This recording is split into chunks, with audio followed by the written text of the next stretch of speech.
Morning. You all right? What's going on? Welcome back to the show.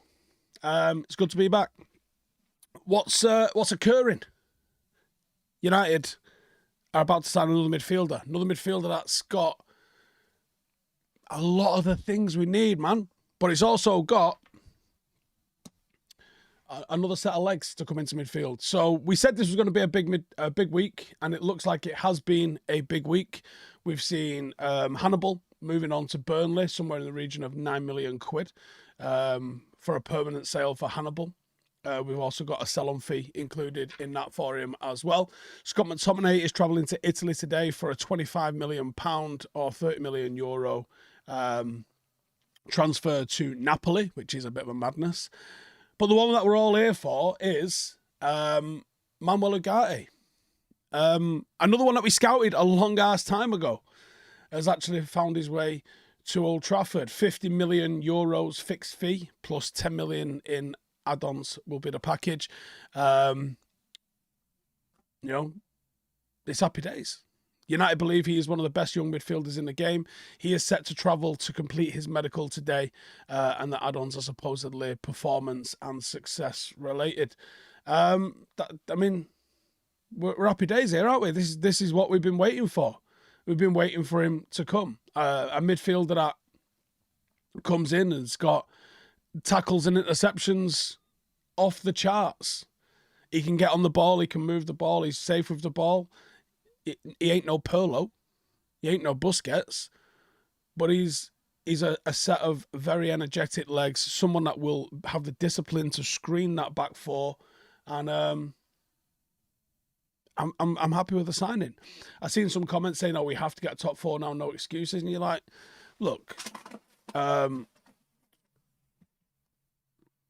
we should be finishing top four. I think we're good enough to. Whether we do or not, it's a different thing, isn't it? Patrick says no more excuses for Ten Hag now. Well, how do you know? What if all of the players get injured again? Like, why are you coming at this transfer through the lens of, right, we sack our manager if this doesn't work? There's a mad angle to be at, isn't it? Why can't you just sit here and be like, nice one, we've got a new player signed. Jobs are good one. We've got Adam Harrison here who says top four, Man United clown. Or Man United, you clown. Why wouldn't United finish top four, mate? How about you get to fuck? How's that for an idea? Yes, says because the manager isn't the right person for the job then. All right, yes. Who is the right manager for the job? Regale us with your well-researched shortlist of managers who can come in and definitely do a better job than Ten Hag. Go on, we'll wait. Do I think he starts against the Scousers? I would be absolutely shooketh to the core. Yes, says Ange. Ange! Get a fucking grip, you absolute sausage. Oh, my God. Do I think he starts? No. I'll be absolutely rocked if he starts against Liverpool. I think we see him. I think he comes off the bench. I think he gets 15, 20 minutes, dependent on how the game's gone. But this is what we've kind of been saying for a few weeks, isn't it? Casemiro, an hour. Somebody else for half an hour and play him once a week only. And I think you get a good return out of Casemiro with that. I reckon Ugarte probably overtakes him at some point in the season. But it remains to be seen, doesn't it?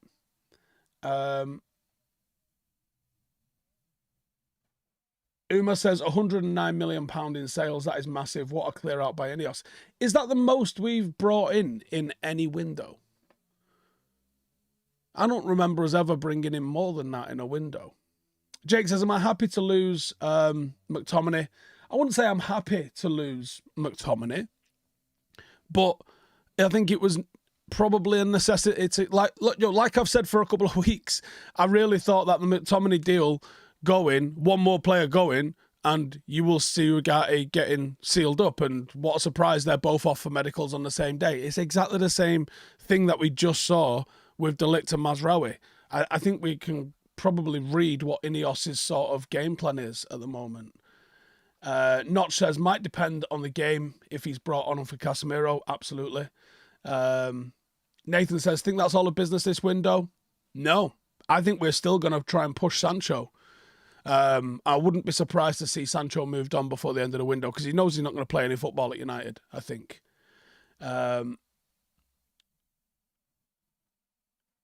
Shabugan with a super chat says, I'm Australian, he won us the Asian Cup. Even I wouldn't want Ange. Charlie says, he'll be a sub, which is fine. Hopefully goes an international break to get match fitness before the late September games. I agree. Velvet Thunder says, Steele, love your recent attitude towards Bellend in the chats recently, especially yesterday live. Here's what it is, isn't it? Do I reckon we can get anything for Anthony? No. No, I'm not. No, I'm not sure. I think we'll get rid of Sancho, and I think that'll probably be it. I think Anthony will have to go another day, in all honesty. I could be surprised, but I would be very surprised if we did. JD and Coke says, heard comparisons with Mascherano. Do you agree? Yes and no. Yeah, I get it. I get why you would compare him to it. Dazman says, do I think we could see a free or loan signing before the deadline? Yes, I think we probably could. Whether that's Rabiot or not, the people I've been chatting to seem to think that it's mostly journalist-led rather than any truth-led with Rabiot. So I think that's probably why it's gone a little bit quiet on that. Akash says, would have preferred a loan to option to buy, but we need to take the pressure off Manu so he can be the 8 rather than cover him for Casemiro. Yeah, and also you need to give him a break every now and then as well.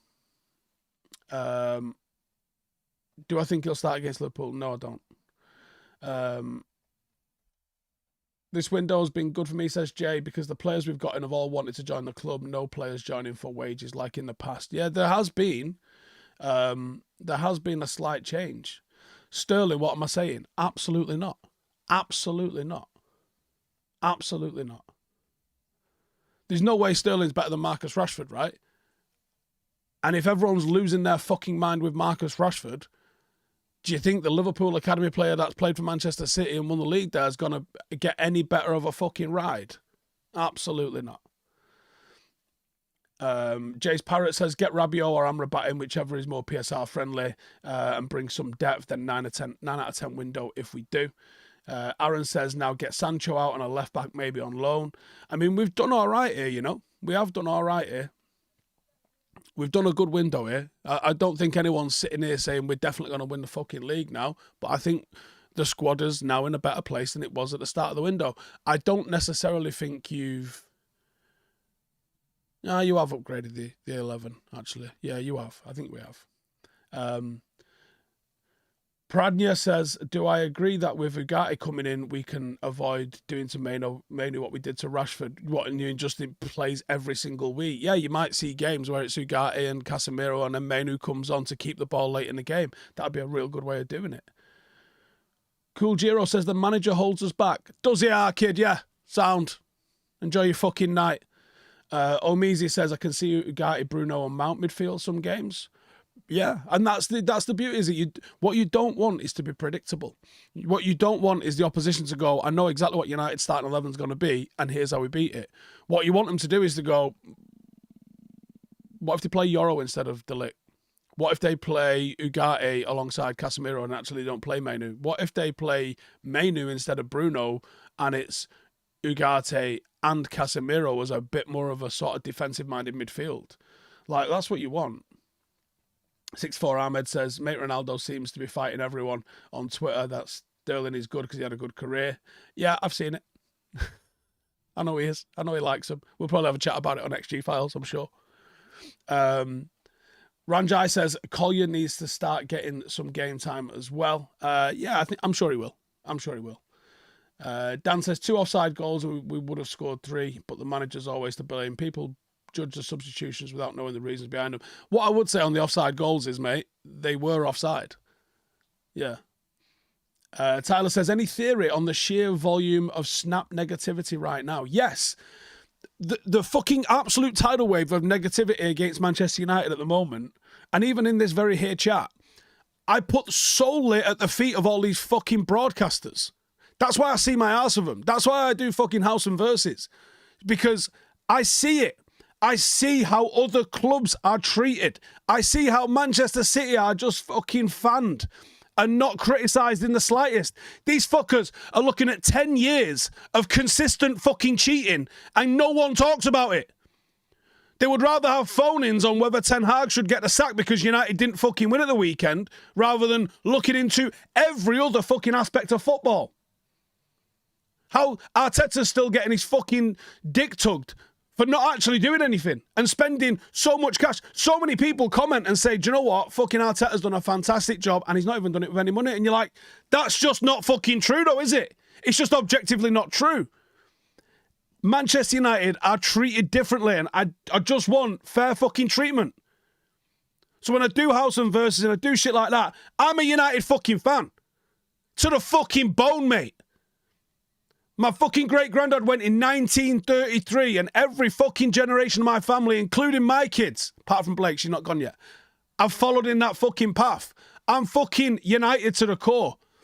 And it fucks me off listening to every fucking phone-in, every news channel, every one of these pricks that just comes on and just patterns United up like with no fucking comebacks. They just chat shit. Jamie O'Hara the other day, hey, United, nothing's changed. They're still playing on the counter. Wrong. Objectively fucking wrong. You didn't watch the fucking games, my little pedigree chum. And no one corrects them. No one sits there and goes, actually, Jamie, that's fucking objectively a load of old bollocks, our kid. Where's the negativity come from? That. It comes from all of that. Because all people see is Ineos needs to just fucking get me in a building with a baseball bat and I'll fucking sort these journalists out. Hey, come here. What was you fucking saying? Yeah, Sky Sports, you banned. Fuck you. Get out. Come here. What was you saying? Talk Sport. Yeah, you're never getting a fucking accreditation again. Get the fuck out. It's fucking wrong. They need to fuck off or they need dealing with. It's a fucking disgrace. And do you know what? It affects our results because it puts pressure on players. It puts pressure on managers. You ever notice that the vibe inside the stadium is different to all of the fucking noise around the world about Manchester United? Because it's artificial and it's generated by all these fucking corporations. And it's got nothing to do with what the sentiment of the board, the owners, the players and the fucking fans is. That's why you have to fucking fight back against it. And that's why when it appears in the chat, it gets fucking smacked down. Because they can fuck off. We don't need it. We don't want it. We want to see United do well. Of course we do. We want to have the same high standards. I love that flag. The Robbo, Cantona and Roy Keane flag. I fucking love that flag. It's a great fucking thing. That's who we are as a football club. Are we there yet? No, we're fucking not there yet. But that doesn't mean you just go, do you know what? Fuck the lot of these players. Fuck them all. Right? Nah, fuck it. Every single one of them, they're all cunts because it's objectively not fucking true, is it? Bruno Fernandes would suit being in any of those great fucking teams. He's got the ability and he's got the attitude. Does he throw his arms up a little bit? Yeah. Well, guess what? Let me show you a video of fucking Ryan Giggs, shall I? Let me show you a video of David fucking Beckham. Because these guys threw their arms up as well. Do you want to... Oh, he throws his arms up about, does it? Right, let me go and get you a video of Paul fucking Scholes. All of these players do. Just because he's got like a bit more of a European fucking vibe to it. It's wrong. Fuck you. It's not. He's passionate. Same with Delo. Gets it. Is he as good as Dennis Irwin? Fuck no. But he fucking gets it. And he's about it. Colby Mainoo would have fit right at home with any of the other previous generations of Manchester United Academy players that have come through this fucking club. Don't talk to me about fucking standards. Talk to me about supporting our fucking club. Andy says, no, funny nothing said about Brighton's roof. Know what I mean? How old's that stadium? Not 114 fucking years old like ours, is it? It's about a fortnight old.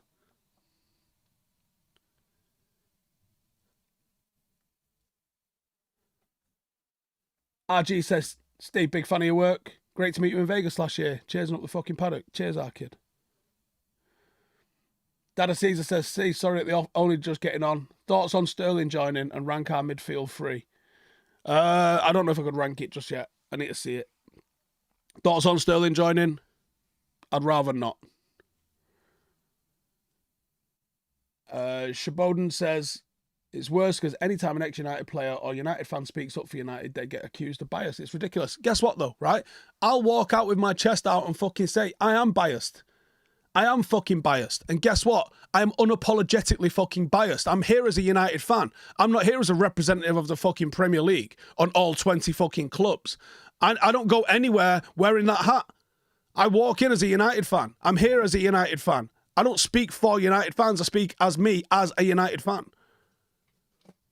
Am I biased? Abso-fucking-lutely. Abso-fucking-lutely. RG says, would left back now be the most urgent remaining priority? I still think another midfielder. In all honesty. Damo says, not only the club's changed, but the fan base too over the years. Just seen more passion from everyone. Before everything felt dull. Man U's on the up. Do you know what it was? We was fucking spoiled for a long ass time under Sir Alex. We just was. Right? But I could feel the energy shift when it got to the David Moyes season. And the fans sort of came to Old Trafford and was like, right, we need to do our bit now. Because it did get boring sometimes under Sir Alex. You'd win 18 out of your 19 home games and you'd be like, And then you'd be fucking devoed when you'd be absolutely fucking devoed when you drew or lost that one fucking game of the season. Oh, fucking Fergie's lost it, mate. We don't know how good we had it. Top and bottom of it. Would I get Trippier in now as he wants to leave Newcastle? He's a red from Bury. I could make a case for bringing Trippier in, for sure, yeah. I think so. Adam says, I agree with the players that show passion. On the flip side, that's why I don't want Rashford anymore. Shows zero passion, 100% all about himself and not about the team. I haven't got anything to counter that, mate. I think his body language on the pitch does look better. But watching him, up close in training and around everybody else and seeing all of the other players on the tour, Rashford did feel isolated for sure, yeah. He says another right-footed left-back. No, it'd be a right-footed right-back, wouldn't he? And he just offers you something totally fucking different in terms of what he would bring in. Brendan says, reckon any more sales? Yeah.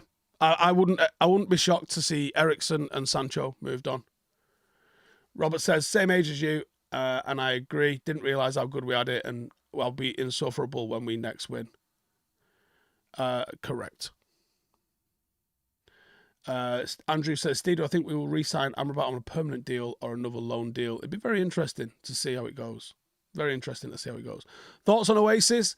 My thoughts on Oasis are, how the fuck am I going to get a ticket? And I don't give a fuck where it is. I'll go Edinburgh, I'll go Wembley, I'll go Dublin, I'll go Cardiff. I don't give a Frenchman's fuck.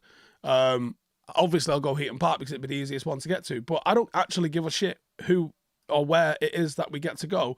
I just want to go. And I'll go to one of those fucking gigs in every area if I can fucking help it. Wandel says, if Sancho and Eriksen out, Amrabat and Chiesa in. I'm not sure on Chiesa. I'm not. But I do think that there's an argument to be made for another forward. Probably someone of a different profile. Maybe someone of an older profile. Yeah. Ant says, need to bin the idiot fans who want it all yesterday. Yeah, shit takes time, man. And the thing is, if you sign a load of players, it could end up taking a long-ass time for all of those players to bed in. I think Ugarte is a really good signing for us. Does he change everything? I don't know if he does change everything.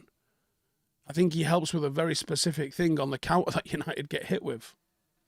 Prandya says, I have nothing to say to the people that criticise the team because they're the same people who thought Southgate would be good for the job. Oh my God, do you remember those? I'm so fucking glad that that's gone down. So fucking glad. Maskai says, what can we expect from this season moving forward? Personally, I'm optimistic. I can see us finishing top 4, brackets 3rd, and decent cup runs. What do I think? I can see the same. I can see the difference in United's play. It's better. We've got players that need to get match fit. We've got players who need to bed in. But yeah, I'm pretty sure it's all those. I'm pretty sure it can be a good fucking season. I can't believe I'm seeing some of the things that I'm seeing. People already declaring Brighton's new manager and Slot better than Ten Hag after 2 fucking games. It's actually insane, isn't it? Sean says, big United fan, but you sound silly claiming victimhood for United. Biggest club, most analysed and profits from that. Happy to discuss in person without your ranting. Why would I want to discuss in person when you're fucking wrong, mate? It's not about victimhood for United. You're denying reality if you don't think that Manchester United get treated differently from the other clubs. And there is no benefit from it. Well, how does United profit from this? How does United profit from the absolute tidal wave of negativity against the club at all times? Manchester City have recently won a fucking treble, 4 on the bounce, and have got 115 charges against them, backed by a nation state. No one talks about them. Why? Why not? And you can say, oh, United have got loads of fans. Liverpool have got loads of fans. Why are they not criticised? Why are they not criticised?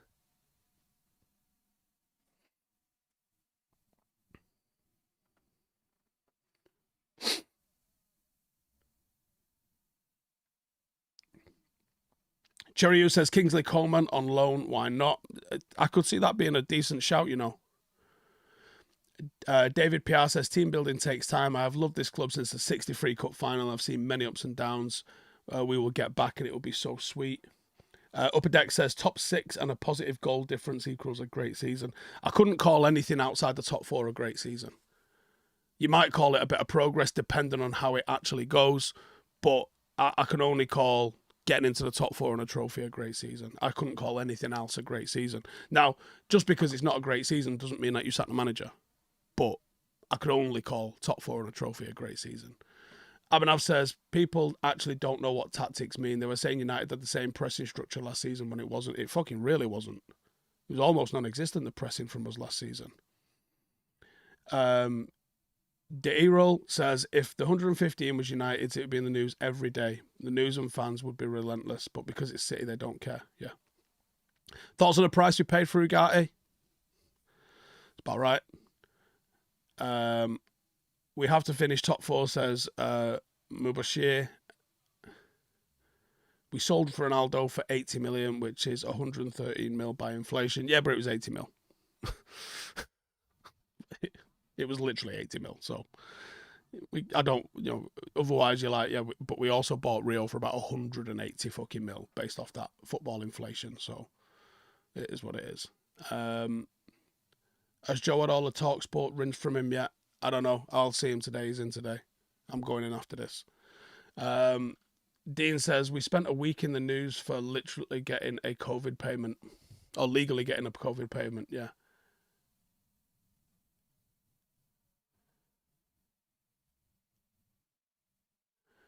Zsan says, all these pundits are mostly ex-players who needed therapy.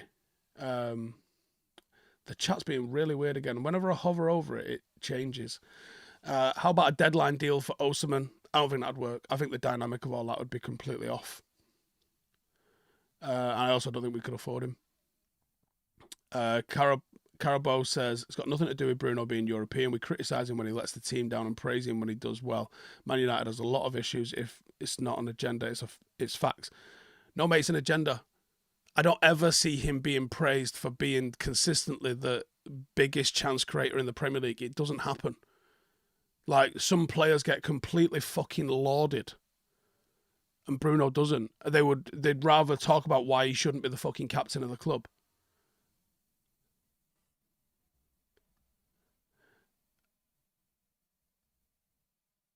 Monty says, Ace, ain't it funny how Liverpool seem to be in a better position when they bought a fucking goalkeeper that they never needed?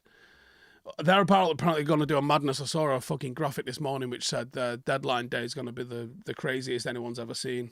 Well, it needs to be, doesn't it? So if United sign no one after bringing in a new manager,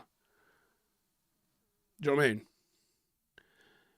Abhinav says, Bruno was accused of wanting to be substituted at Anfield when that wasn't the case. He gets singled out. Yeah, do you know what I mean? It is an agenda. Tinesh says, do I know what the media was like towards United during the Busby days? I don't think so, no. I have no idea. Obviously, I have no idea.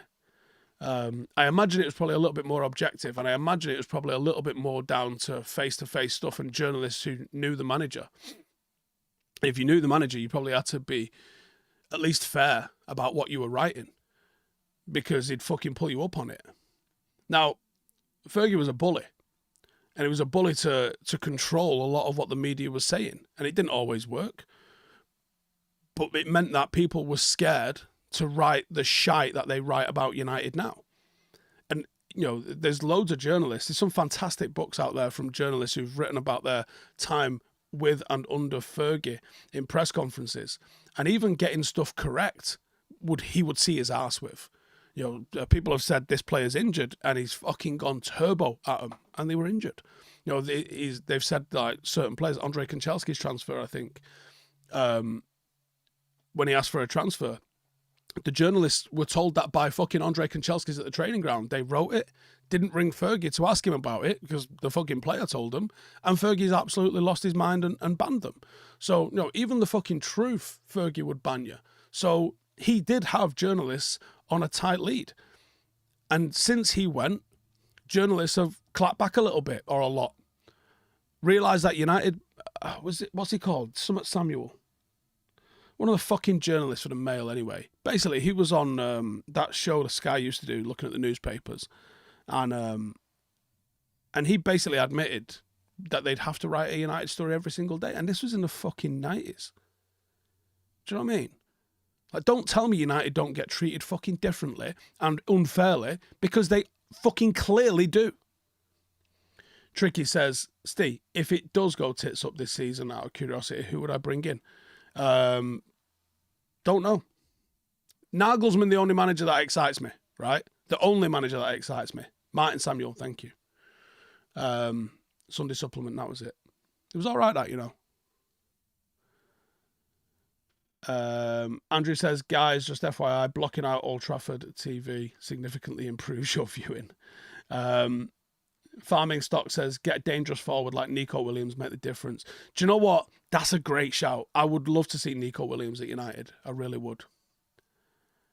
Curtis says, did I see Agbon Lahore saying that the Oasis concert should only be for age 30 and above? I've seen all the memes today, and I've been laughing at all the memes today. And there was one that I shared on my Instagram yesterday, which was like middle-aged blokes when some 18-year-old girls just fucking scored Oasis tickets, asking her what her favourite B-side is and shit like that. And you're like, yeah, you're absolutely fucking right. But, no, I don't agree that it should just be for anyone. My lad's 18, he wants to go. He grew up listening to Oasis in the fucking car with me. So he wants to go. And if I can get him a ticket, I'll get him a fucking ticket. There's some young lads that I work with that are Oasis fans that never got a chance to see them live. They want to go. So, if people want to go, they want to fucking go. The biggest annoyance about what's going on with the likes of Oasis is that there's going to be, what is it, 10, 12 gigs, something like that. The tickets are already going to be about 150 quid at least, right? There is no way, I don't think, no sensible way of being able to stop scalpers getting them and trying to resell them, unfortunately. That's the fucking nightmare that exists with concerts. It's illegal in football. It's not illegal in music. I don't know why. As far as I'm aware, it's not legal in music. But the worry is, even if you want these fucking tickets on Saturday morning, you're not going to get them. Literally 30 friends, not just people I know, but like 30 friends of mine have been like, are we going to get? Yeah, we are, for sure. Right, are we getting the tickets? We've got to fucking hope we can fucking get some. Be on Ticketmaster and watch it fucking crash and sell out within 1 minute. Because as soon as they get sold and they're sold by scalp, the annoying thing is, because I've done this with Ticketmaster before for UFC tickets, they go on sale, you're in the queue, they're sold out, but immediately for sale on Ticketmaster Marketplace, where they're now fucking 4 times as much. And you're like, how is that fucking real? How is that fair? You should not be able to buy something and immediately resell it. That should be fucking illegal. Or if you have to use the reselling thing, why is it allowed to be resold above the fucking cost of it? Why are you allowed to make a profit on that?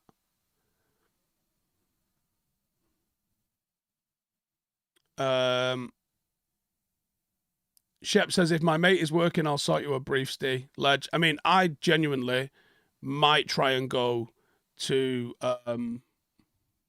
one in Dublin, one at Wembley, one at Eaton Park, and then my B choices would be Edinburgh and Cardiff. But I'm gonna go to more than one of these, I think. Jack says, Ticketmaster biggest con job going for tickets, now the biggest touts. Yeah.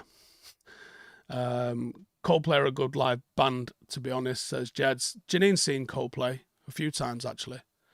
Is Ugarte better with or without the ball? Without, and we need that, to be honest. I think buying tickets in person may be the only way to solve that. That wouldn't be a bad idea. That'd be a hell of a queue, wouldn't it? UTFR says 10 nights in Manchester, Steve. I thought it was 4. I mean, I haven't looked yet because I'm just gonna jump on. I'm just gonna jump on Saturday morning and see what I can do. Maskai says, feels like we're in a drought era for players and managers. When I look back at the players and managers 10, 15 years ago, it feels like the overall quality is both much lower. I tend to agree on that. And I think also football has suffered a little bit from the kind of academy era where players have just had the fucking personality drained out of them a little bit. They're adding more. Oh, nice. Paul Lavo says, security at all events in Dublin can always sort something side door for a realistic United fan. Make it happen. Notch says, buying tickets in person, what a throwback to the 80s that will be. I remember getting cup final tickets at Old Trafford and having to go to the ticket office and stand in queues in do you know what it must have been? It must have been the 1991 League Cup final, I reckon. Or the 92 League Cup final, one of those. I think it would be one of those, queuing up for tickets at the ticket office there. Akash says, nowadays we don't have wingers prepared to get chalk on the boots. Too many inverted wingers. Ultra says, my ticket in 85, Whiteside and all that, cost me about £9. Well, that's the thing. Do you know what? Concerts and cup finals, the price is insane. Like, how many actual concerts do we think Oasis are going to stick on here now? It's going to be a few, innit? 20?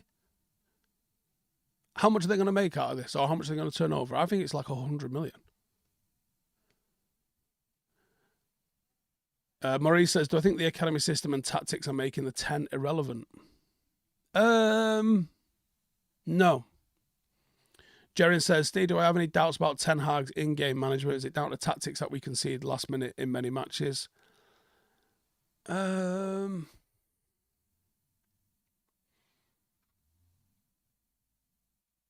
Maybe the team does, but again, is it mentality then?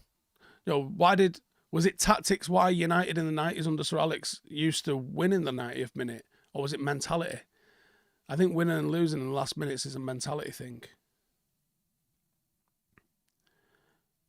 Kieran says, in Nolan Liam playing a whole band, I presume it'd be all of them back together again. Stella Vega says, probably headline Glasto, won't he? That was the rumour that I saw as well, yeah. Bonehead or no Bonehead? I haven't seen it. Oh, Bonehead's 100% in, someone says, yeah. Ruben says, Steve, a CR7 interview coming soon? Not that I know of. I mean, shit, maybe, but I don't fucking know. Am I going to do one last transfer review? Yes, that'll be Friday morning. Thoughts on Ten Hag's build-up? Brighton's build-up was so simple and effective. I thought ours was better than Brighton's, so I'm going to be honest. I think Brighton were getting caught by our press frequently, and we managed to play out what looked like every time.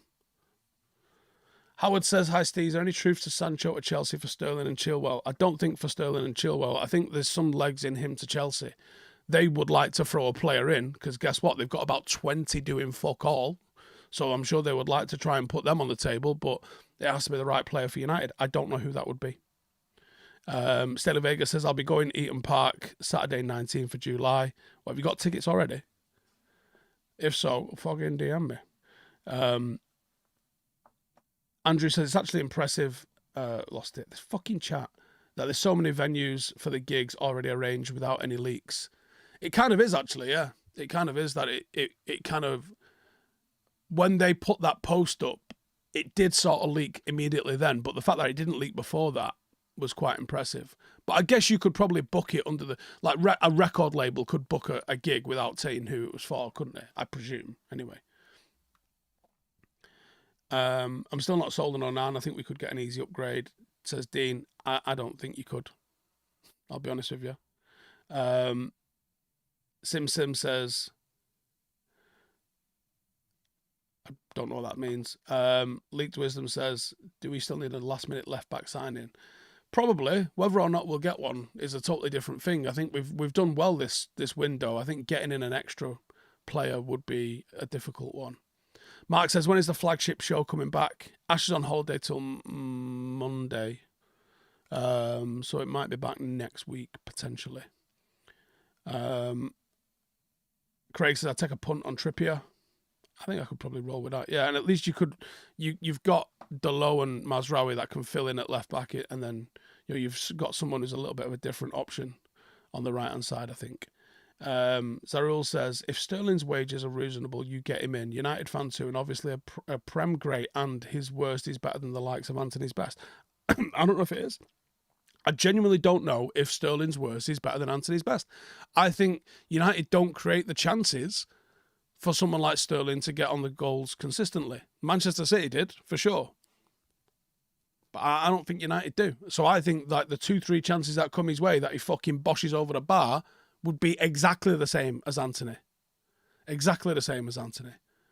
Just because he would fucking get on the ball and run with it in a circle before fucking boshing it over the bar doesn't mean he's any better. Am I surprised that Tony Marshall is a free agent? No. Daniel Leeper says Sterling would create more than Anthony. I'm not sure that's true. I'm genuinely not sure that's true. If realistically was to swap Sancho with a Chelsea player, who would I swap him with? Enzo? So not going to give us... I like Colwill. I know he was shite last season, but I do like him. I think there's a player in him there. I don't know. I don't fucking know.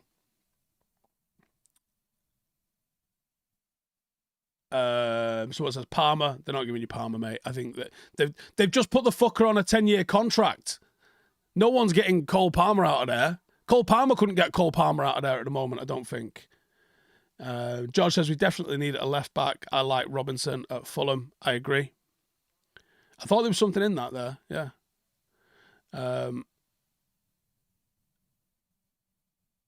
Cucurella. No. Memphis on a free? No. I've said that one 100 times. No. Dave to Fiorentina. I saw a headline about him the other day saying something's gone tits up, but I